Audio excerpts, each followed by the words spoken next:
LC here from Midnight Magic Musings, and I had a few moments and I wanted to share with you my personal, and this is personal only, top five fighter craft that I wish I could have flown as a child or even as an adult from some of my favorite sci-fi movies and television shows. So we'll start with number five, and that would be the Starfighter from Babylon 5. Big fan of it. So it had sort of an X design. It looked very cool. It didn't look super maneuverable in the 90s on that show just because CGI being what it was, sort of a new technology. But I always thought it would be cool to fly one of those.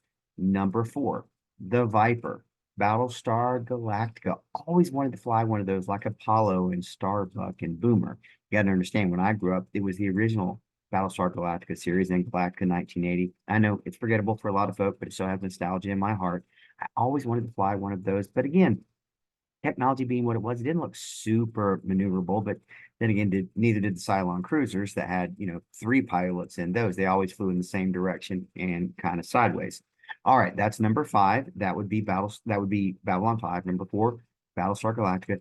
Number three is going to be, you're gonna like this one, the Star Trek Peregrine, right? Those are the attack fighters that they used during the Dominion War, the ones that Captain Cisco would order in to attack the Cardassians, and then, in his words, run like heck and get out of there. He would have the squads go in. I believe they were using Theta was their attack pattern, and then they were supposed to run, and because they were not heavily armed. I always enjoyed seeing those. You never really got to see them for a complete fight because they had to run because they were not going to last long as the Cardassian ships nor the Dominion ships, but I always thought they were really cool.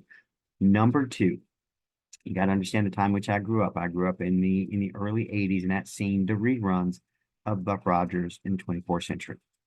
And that would be the Starfighter. I always wanted to fly one of those. I thought they were so cool. Again, CGI being what it was, non-existent. So you had models and such, but I thought it was so cool getting to see those go through the Stargate, their version of a Stargate, which was actually a jump gate from one side to the other, a little different than the Stargate television show and movie. And then number one, can there be any other ship than the X-Wing? I mean, come on, it still sends shudders through the Empire supporters when they see and hear one of those, when they lock their S-foils in attack position. As a kid, there was no ship I wanted to fly more than an X-Wing. So that's my top five. I'd love to hear your top five. Again, number five, it would be Babylon 5. Number four would be Battlestar Galactica. Number three would be Star Trek, the Peregrine variation, because there were several of them actually in Star Trek. Number two would be the Starfighter from Buck Rogers. And number one has to be the X-Wing. Again, I am LC from Midnight Magic Musings. I would love to get your feedback on this. We'll see you again next time.